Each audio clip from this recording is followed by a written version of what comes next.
150 millions, c'est le nombre d'ornements utilisés chaque année uniquement aux États-Unis. Ce volume dépasse l'ensemble de la population du pays, générant une demande matérielle colossale. Mais qui fabrique réellement cette immense quantité de décorations fragiles? On pourrait imaginer une production exclusivement issue de vastes zones industrielles modernes.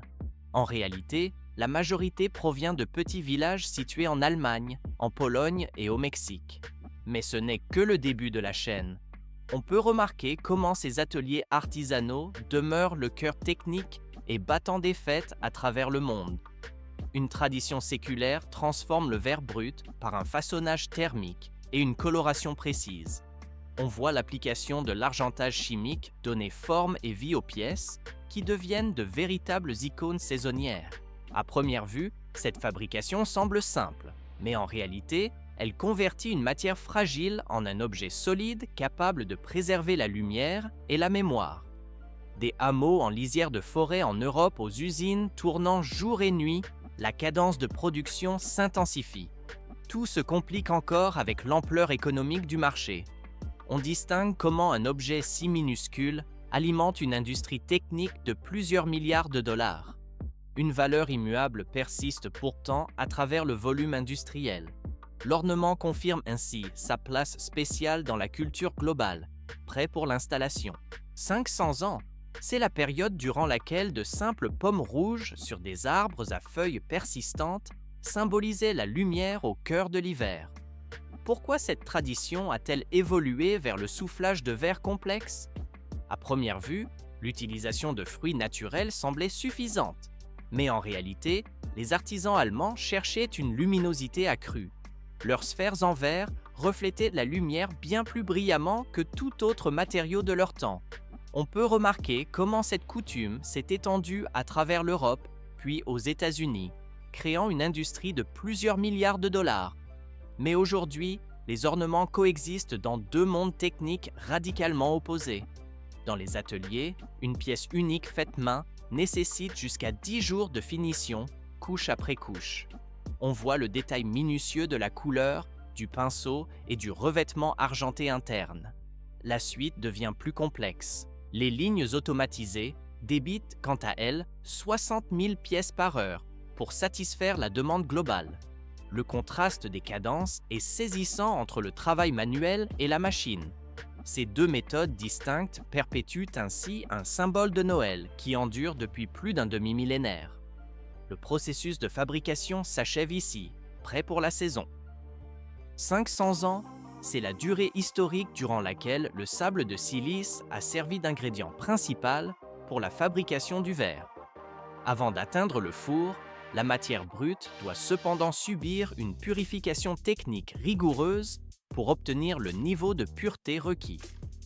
À l'intérieur de l'usine, le sable traverse de multiples étages de tamisage vibrant qui éliminent le sol, le gravier et les particules de taille incohérente.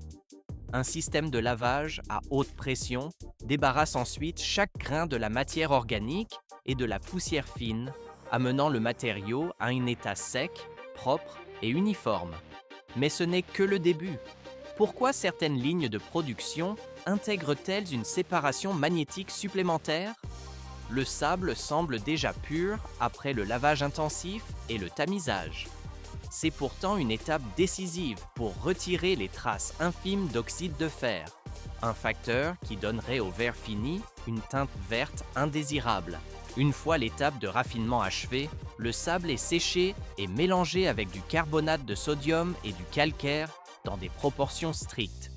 À première vue, ce brassage semble être une opération de routine, mais en réalité, la consistance du mélange est critique car elle garantit que le verre fondra uniformément. Cela produit moins de bulles d'air et permet d'atteindre la clarté requise pour le verre d'ornement fin. La suite devient plus complexe. On peut observer l'introduction du lot préparé dans un four fonctionnant en continu à des températures extrêmement élevées. À l'intérieur de la chambre, la chaleur peut dépasser 2000 degrés Fahrenheit, soit environ 1093 degrés Celsius. Cette énergie thermique suffit à briser la structure moléculaire des grains de silice et transforme progressivement le tout en un état liquide. Cependant, le matériau ne devient pas transparent instantanément à ce stade du processus. Il commence comme une masse épaisse et trouble avant de se changer lentement en verre fondu à haute viscosité.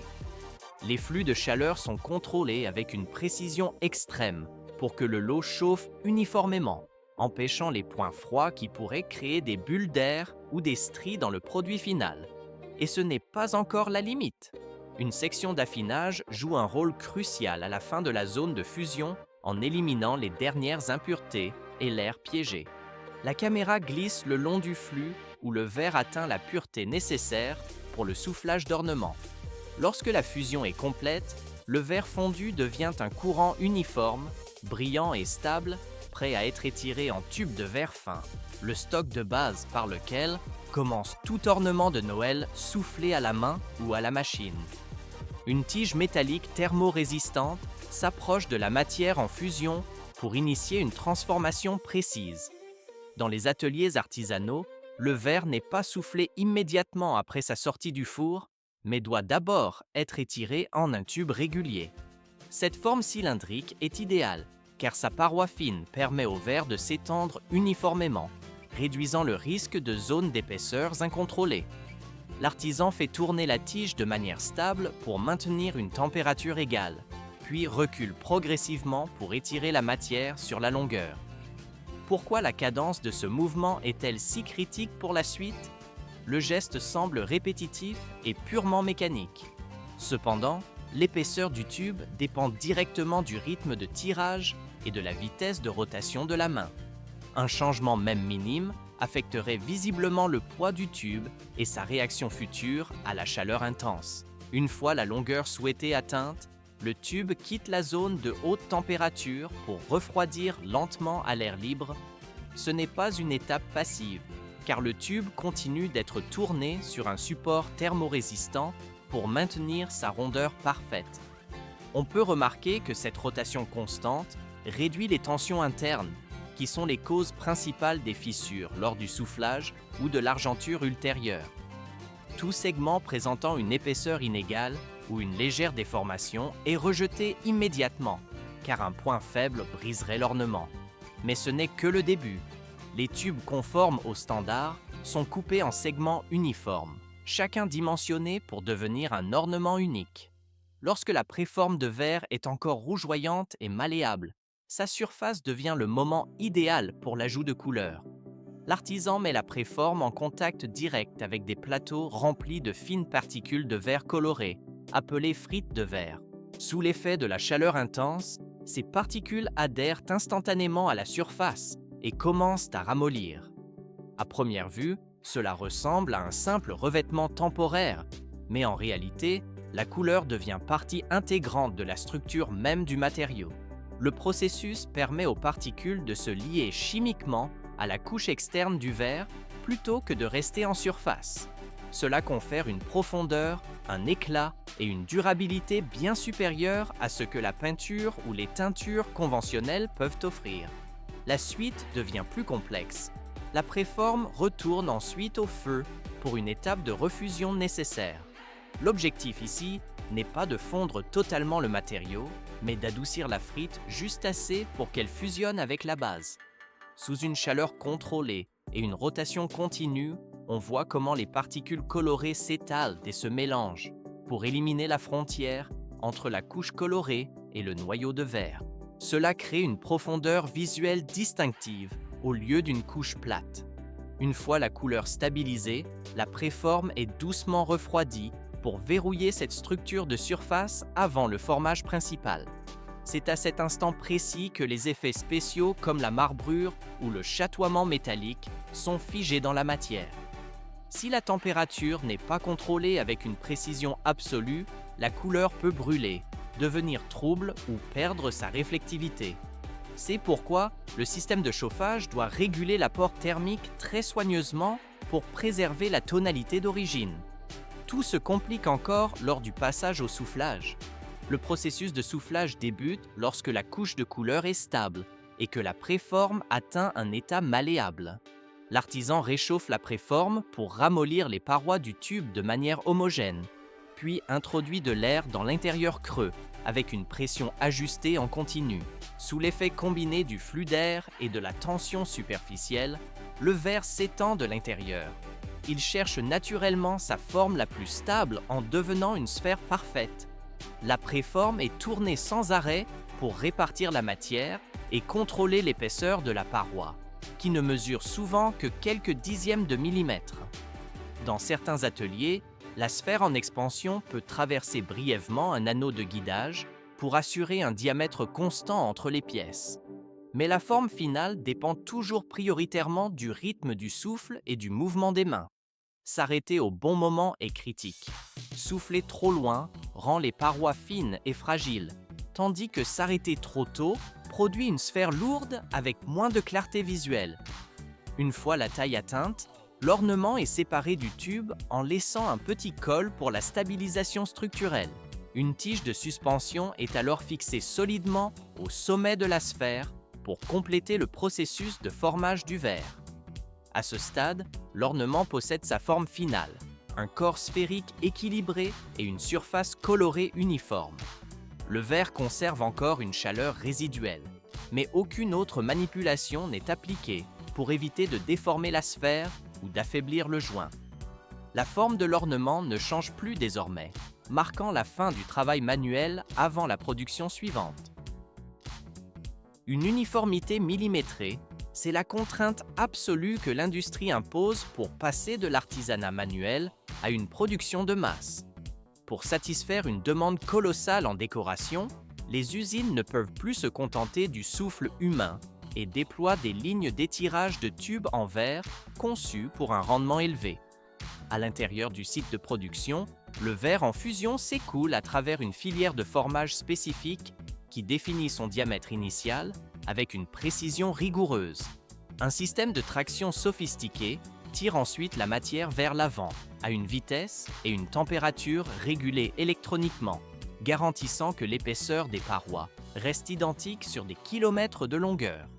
On peut remarquer comment le tube traverse ensuite une zone de refroidissement contrôlée, où la structure interne du matériau se stabilise avant d'atteindre les couteaux automatiques. Ces derniers tranchent le verre en segments de longueur standard, tandis que des systèmes de surveillance laser valident en continu les dimensions de chaque ébauche. Cette rigueur transforme la matière brute en cylindre parfait, prêt pour la prochaine étape de transformation industrielle. Une fois coupés, les tubes de verre sont transférés vers une zone de chauffage intense pour préparer le formage proprement dit. Chaque section est saisie par des pinces mécaniques et maintenue dans la flamme stable d'un brûleur industriel, tandis qu'un moteur assure une rotation continue de la pièce. Pourquoi la rotation du tube doit-elle être constante et ininterrompue face à la flamme? On pourrait penser que chauffer le verre suffit à le ramollir pour le formage. Cependant, sans ce mouvement perpétuel, la gravité déformerait les parois devenues pâteuses de manière inégale, rendant impossible l'obtention d'une sphère parfaite par la suite. Le temps de chauffage varie selon l'épaisseur de la paroi et la composition chimique du verre, obligeant les capteurs optiques à surveiller le changement de couleur du matériau pour déterminer sa plasticité. Lorsque la paroi atteint un niveau de souplesse stable sur toute sa circonférence, le tube est retiré du feu. C'est à cet instant précis que l'homogénéité thermique détermine la future résistance de l'objet. Le processus de soufflage s'enclenche immédiatement, sans la moindre seconde de délai. De l'air comprimé est injecté à une pression minutieusement calculée par l'extrémité ouverte du tube. Sous la force de ce flux d'air interne, le verre se dilate progressivement, passant de la forme cylindrique à une sphère régulière, toujours maintenue en rotation pour contrer la gravité. Pour des designs spécifiques comme les pommes de pin ou les gouttes, le verre en expansion est brièvement inséré dans des moules de guidage qui ne serpent pas la matière, mais limitent simplement son contour. Une fois la géométrie finale atteinte, le soufflage cesse instantanément pour figer la forme. Mais ce n'est que le début de la transformation esthétique de l'objet. L'ornement, encore transparent, se dirige vers l'étape de l'argenture qui lui donnera son éclat caractéristique. Une solution d'argenture liquide est injectée par la tige creuse à l'intérieur de la sphère et la pièce est mise en rotation pour que le liquide nappe l'intégralité de la surface interne. Une réaction chimique se déclenche alors, précipitant l'argent métallique qui se lie directement à la structure du verre. On voit comment la surface passe, en quelques instants, de la transparence totale à un miroir argenté opaque et réfléchissant. L'excédent de solution est drainé et l'intérieur est rincé pour éliminer tout résidu réactif, laissant une couche d'argent pur solidement fixée. Cette base réfléchissante est essentielle pour soutenir les couches de couleurs qui suivront. L'ornement passe ensuite à la finition extérieure, montée sur des supports de convoyeur pour l'application de la couche de base. La peinture est pulvérisée uniformément pendant que la sphère tourne lentement sur elle-même, l'épaisseur du revêtement étant contrôlée pour ne pas masquer la réflexion de l'argent sous-jacent. Après un séchage thermique qui verrouille la couleur, les décorations finales sont ajoutées, qu'il s'agisse de paillettes, de décalcomanie ou de finition mate. Chaque élément décoratif doit adhérer chimiquement à la couche de base pour garantir la durabilité de l'objet fini. La production industrielle de verre ne se limite pas aux décorations festives et implique également la création de contenants robustes. La première étape pour les bouteilles est la conception de moules en métal thermorésistants, usinés d'après des plans numériques d'une précision absolue. Ces moules sont installés sur une ligne de production dite à double soufflage, une méthode standard pour les bocaux et les bouteilles de boisson. Le processus démarre par la chute de gouttes de verre en fusion, appelée paraison, cisaillée depuis un flux continu à 1100 degrés Celsius. À première vue, le soufflage semble être un geste instantané et brutal, mais en réalité, chaque milliseconde est chorégraphiée pour répartir le verre sans créer de points de faiblesse structurels. Dans le moule ébaucheur, un jet d'air comprimé force le verre chaud contre les parois pour créer une préforme creuse. Cette ébauche, encore rougeoyante, est transférée en une fraction de seconde vers le moule finisseur. Là, une seconde injection d'air étire le verre jusqu'à ce qu'il épouse les moindres détails de la cavité métallique. Des centaines de milliers de bouteilles sont produites chaque jour grâce à une synchronisation des valves précises au millième de seconde. À la sortie du moule, les bouteilles brillent comme des tiges de fer en fusion dans la pénombre de l'usine. Des bras robotisés, programmés pour des mouvements fluides, saisissent délicatement chaque bouteille pour la déposer sur un convoyeur en mouvement. Le verre entame alors son voyage vers le tunnel de recuisson, une étape critique pour sa solidité future. La température dans ce long tunnel jaune baisse très progressivement, palier par palier, sur une durée pouvant atteindre plusieurs dizaines de minutes. Ce refroidissement lent empêche le choc thermique et permet aux tensions internes du verre de se dissiper naturellement. Une fois refroidies, les bouteilles entrent dans la zone d'inspection où des caméras à haute vitesse scannent chaque millimètre carré de surface. Le moindre défaut, qu'il s'agisse d'une fissure ou d'une bulle d'air, déclenche l'éjection immédiate du produit. La suite devient plus complexe avec l'inspection du goulot. Un système automatisé fait pivoter chaque bouteille devant des sondes mécaniques et optiques pour détecter les éclats ou les erreurs dimensionnelles invisibles à l'œil nu. Les bouteilles validées sont prises en charge par des robots palettiseurs qui soulèvent des rangées entières grâce à des ventouses pneumatiques. Ils empilent les couches avec une régularité parfaite, insérant des feuilles protectrices entre chaque niveau avant que la palette ne soit filmée et étiquetée. Cependant, le cycle de vie du verre ne s'arrête pas à sa consommation, car le recyclage constitue une industrie parallèle massive. Dans de nombreux pays européens, des automates de déconsignation scannent et trient les bouteilles rapportées par les consommateurs, offrant un remboursement immédiat de 10 à 20 centimes. Une fois les machines pleines, des camions spécialisés collectent les bacs, transportant chacun entre 20 000 et 30 000 bouteilles, soit près de 12 tonnes de verre par voyage.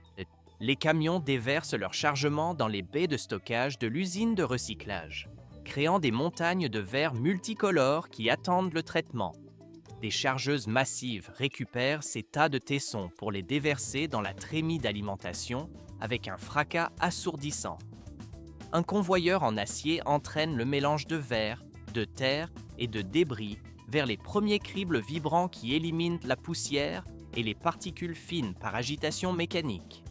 Des ouvriers postés le long de la ligne retirent manuellement les gros contaminants comme le papier ou le plastique, complétant le travail des machines. Mais une question subsiste. Comment retirer les capsules métalliques enfouies dans cette masse coupante? Un séparateur magnétique puissant survole le flux, arrachant littéralement les fragments ferreux pendant que le verre continue sa route, désormais purifié à 80%. La matière passe ensuite dans un broyeur à marteau où des masses rotatives pulvérisent le verre en fragments uniformes appelés calcins. Les morceaux trop gros sont renvoyés automatiquement dans le broyeur jusqu'à atteindre la taille idéale pour la fusion. Ce calcin ressemble à du sable artificiel scintillant et permet de réduire la consommation d'énergie des fours de 40% par rapport aux matières premières vierges. Un système d'aspiration puissant souffle ensuite les derniers résidus d'étiquettes en papier, nettoyant encore davantage le flux. L'étape la plus technologique reste le tri optique. On peut remarquer comment le verre chute en cascade devant des lasers qui analysent la couleur de chaque fragment en temps réel. Dès qu'un morceau brun ou vert est détecté dans un flux de verre blanc, un jet d'air comprimé ultra précis l'éjecte vers une autre voie, traitant des dizaines de milliers de pièces par minute. Une fois trié par couleur, le calcin est stocké en immenses piles avant d'être mélangé aux matières premières pour la fabrication de nouveaux verres. La recette industrielle combine du sable de silice pour la clarté, du carbonate de sodium pour abaisser le point de fusion et du calcaire pour la stabilité. L'ajout de 20 à 70% de calcin dans ce mélange permet non seulement d'accélérer la fusion, mais aussi de réduire significativement les émissions de dioxyde de carbone. Pour le verre automobile, les exigences de qualité imposent un procédé totalement différent appelé verre flotté. Le verre en fusion quitte le four et se déverse sur un bain d'étain liquide à une température de 1800 à 2000 degrés Fahrenheit. Comme le verre est moins dense que l'étain, il flotte à la surface, s'étalant naturellement en un ruban continu d'une planéité parfaite, sans aucun contact mécanique solide qui pourrait marquer sa surface. Des rouleaux latéraux ajustent la largeur et l'épaisseur du ruban pendant qu'il avance, garantissant une optique sans distorsion pour les pare-brises. Les opérateurs surveillent la viscosité à travers des hublots d'inspection, car la moindre variation de température créerait des ondulations inacceptables. Le ruban de verre quitte le bain d'étain pour entrer dans l'arche de recuisson, où la température est abaissée de 1100 à 1200 degrés Fahrenheit, de manière contrôlée pour éliminer les tensions internes. Une fois stabilisé et refroidi, le ruban continu arrive sur la table de coupe automatisée. Une pointe en diamant trace une ligne de fracture précise sur la surface, sans traverser l'épaisseur. Un système de rupture applique ensuite une force égale des deux côtés du trait pour séparer la feuille nette, sans éclat. Les bords tranchants sont immédiatement meulés par des roues abrasives à haute vitesse pour les arrondir et éviter les fissures lors des manipulations ultérieures. Le verre plat découpé est ensuite lavé à haute pression pour éliminer toute poussière de verre avant d'entrer dans la chambre de bombage. Chaque modèle de voiture nécessitant une courbure spécifique, la feuille de verre est posée sur un moule métallique et chauffée à environ 1150 degrés Fahrenheit. Sous l'effet de la chaleur, le verre s'affaisse par gravité ou est pressé par un moule supérieur pour épouser exactement la forme requise en quelques secondes. Tout se complique encore avec l'étape de feuilletage pour les pare-brises de sécurité. Une feuille de film PVB transparent est insérée entre deux plaques de verre courbé et l'ensemble est pré-pressé par des rouleaux chauffants pour chasser l'air. Le sandwich de verre passe ensuite dans un autoclave à haute pression et haute température, ce qui soude définitivement le film aux parois de verre, créant une structure capable de retenir les éclats en cas d'impact. Un joint en polymère est souvent appliqué sur le pourtour pour l'étanchéité et l'isolation acoustique du futur véhicule. Avant l'expédition, des capteurs optiques vérifient une dernière fois la transmission lumineuse et la planéité de chaque pare-brise. Les vitrages conformes sont alors chargés sur des racks en acier matelassé, prêts à rejoindre les chaînes d'assemblage automobile pour leur installation finale.